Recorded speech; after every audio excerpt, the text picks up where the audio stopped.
తెలంగాణ రాష్ట్ర వ్యాప్తంగా ఈరోజు పార్లమెంట్ ఎన్నికలు జరుగుతున్నాయి. ఈ పార్లమెంట్ ఎన్నికలలో ఓటర్లందరినీ కూడా తమ ఓటు హక్కును వినియోగించుకోవాలని నేను ప్రత్యేకంగా విజ్ఞప్తి చేస్తున్నా. మన ప్రజాస్వామ్యాన్ని మనమే కాపాడుకోవాలి, మన రాజ్యాంగాన్ని మనమే కాపాడుకోవాలి, మన దేశాన్ని కూడా మనమే కాపాడుకోవాలి. కాబట్టి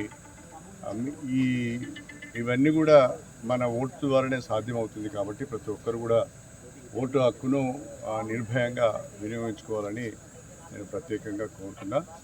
రాబోయే రోజులలో మన భవిష్యత్తుకు భరోసా కూడా మనం ఎన్నుకునే ప్రభుత్వం ద్వారా ఉంటుంది, మన ఓటు ద్వారానే ఉంటుంది. కాబట్టి ప్రతి ఒక్కరు, యువకులు, మహిళలు, విద్యార్థులు, పెన్షనర్స్ ప్రతి ఒక్కరు కూడా వచ్చి, కార్మికులు ప్రతి ఒక్కరు కూడా వచ్చి తమ ఓటు హక్కును వినియోగించుకోవాలని ప్రత్యేకంగా కోరుతున్నా. నేను ఇవాళ మా కుటుంబ సమేతంగా వచ్చి మా ఓటు హక్కును వినియోగించుకోవడం జరిగింది.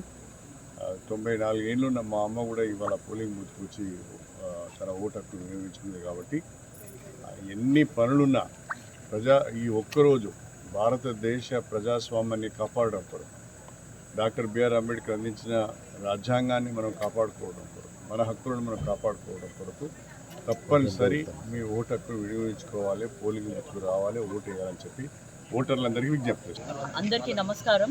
వరంగల్ లోక్సభ నియోజకవర్గ ప్రజానికానికి విజ్ఞప్తి చేస్తున్నాను. అందరూ కూడా తమ ఓటు హక్కును వినియోగించుకోవాలి.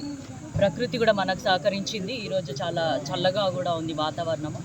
ప్రతి ఒక్కరు కూడా రాజ్యాంగం కల్పించినటువంటి ఓటు హక్కును వినియోగించుకొని ఎవరైతే ప్రజా సంక్షేమానికి నిబద్ధతగా పనిచేస్తారో, ఎవరైతే అవినీతి రహిత పాలనను అందిస్తారో వాళ్ళకి మాత్రమే ఓటేయండి అని విజ్ఞప్తి చేస్తూ సెలవు తీసుకుంటున్నాను.